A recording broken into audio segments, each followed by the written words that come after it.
Hello ladies and gentlemen, welcome back to my channel again.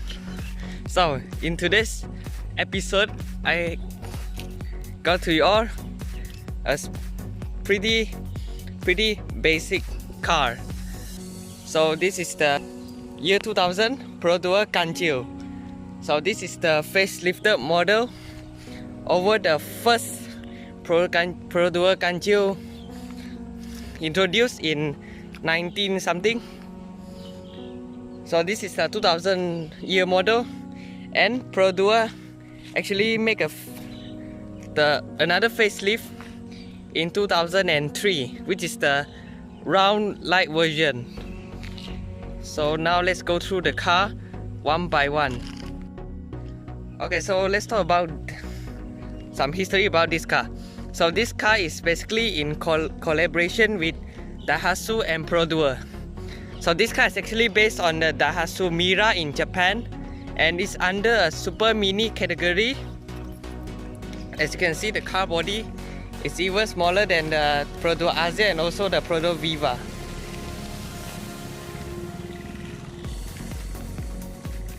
And the platform is shared the same with the Daihatsu Mira and also the engine. So as you can see, the environment is pretty good.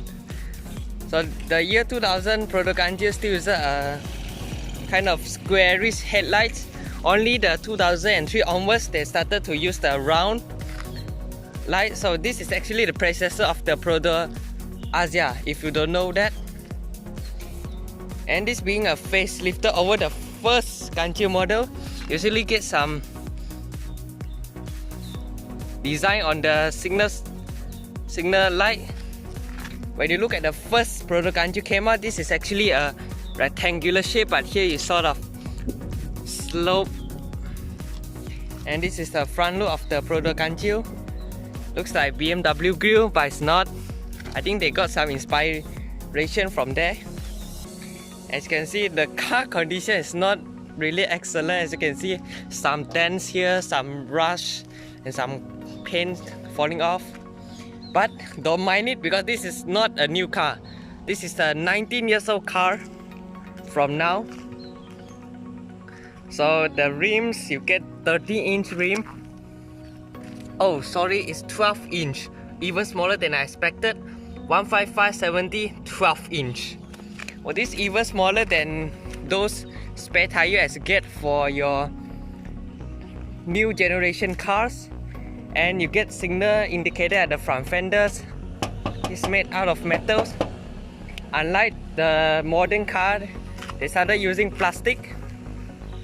But of course the bumper is plastic. And this is the side mirrors. Okay. So this is side profile of the Kancil. This car is pretty classic, with some black plastic panel to give you some off-road elements, I think. But actually, okay lah, it's a pretty basic car with some minor details, and also a Kancil stickers right here.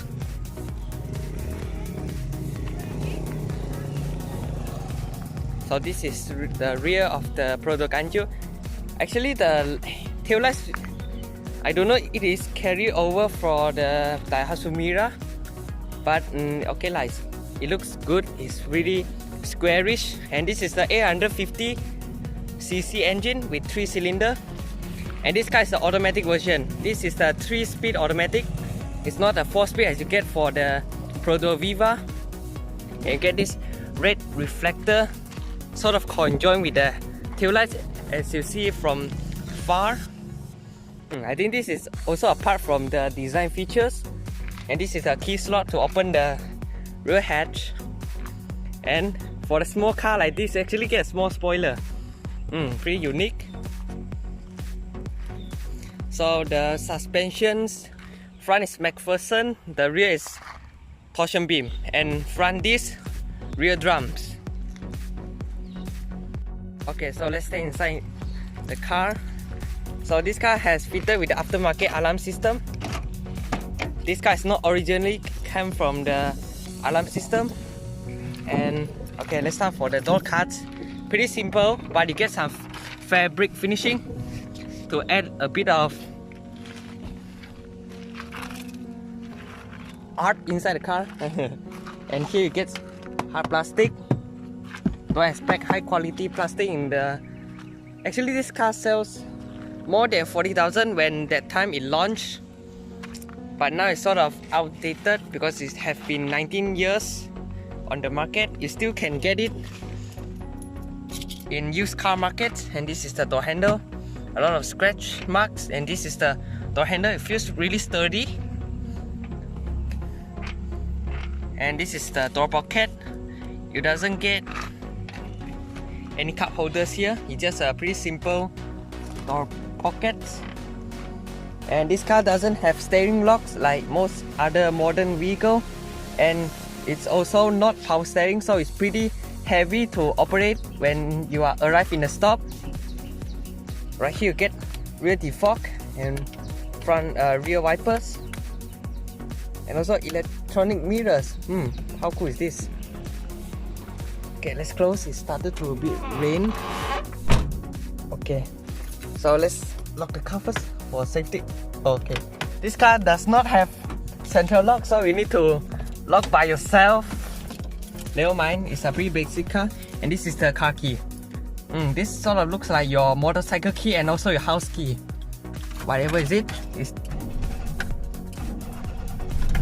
Okay, you get a lot of vibration because this is the 3-cylinder engine. So here is the right stock is a signal and light stock, and the left one is your wiper. Pretty cute wiper. And this is your instrument cluster, it's analog, so it's pretty basic. So you press this to reset your trip meter. Pretty straightforward system. And here is your engine temperature and also a fuel gauge. So up here you get all hard plastic, but it's pretty practical. As you can see, you get 2 cup holders and some storage, but it can't even fit my bottles in here. Okay, forget it. And this is your small storage space. Actually, it's pretty practical for a super mini compact hatchback.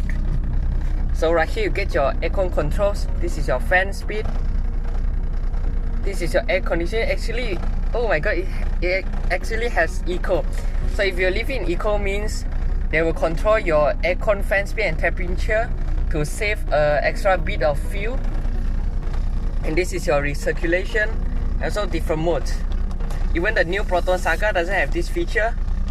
The cheapest car you can buy in Malaysia, the Perodua Kancil, also have this feature. It's actually not cheap that time when it launched. As you can see, you get 2 electronic window, and it also automatic down for the driver side and automatic up. Oh my god, this is more than enough. Even the new Proton Saga doesn't have this feature for the driver side. Okay, now you get a small glove box. Okay, still functional. And this is the 3-speed automatic with low gear selection, and a double DIN radio with a USB ports and cigarette slot and a cigarette lighter or 12-volt socket depending what you use it for. It actually doesn't get any storage space right here. It's actually not pretty wide compared to other modern cars, but it's more than enough to be a car. And this is your dimming light, and you get driver's and passenger sun visor and also a vanity mirror for the passenger side. So this car doesn't have any airbags, anti-lock braking system, hampalang, or don't have. It's a pretty simple car, like I said. So this car has fabric seats, don't expect leather. What else can I tell about this car? So you actually get a digital clock right here. Okay, so let's get to the rear seat. So let's close the car to save some fuel, even though this car is pretty fuel economy. Okay, it doesn't get any cup holders or storage space at the rear. Okay, so the rear door of the Kancil still need to use manually, the rear window, but it's pretty fast and you get lower risk to broke. And a door handle right here, pretty sturdy, and it doesn't get headrest for the rear. And the space, okay, it's decently spacious. Also you get seat pocket for the front seat back, and a grab handle.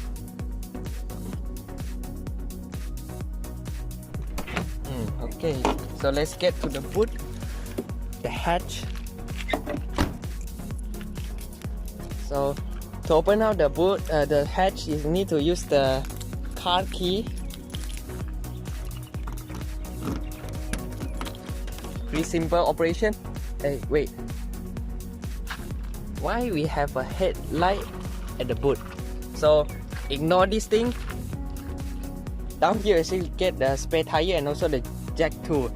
And one unique feature I think is pretty interesting for the Kancil is you don't only get this cover right here, you actually get one sunshade. Wow. Wow, this is BMW 7 Series level.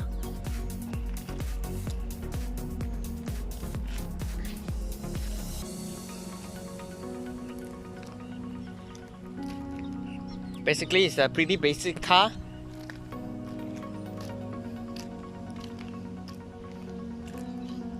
So yeah, this is my short review of this 2000 Perodua Kancil. So be sure to subscribe, like and share my videos. Thank you guys and cheers.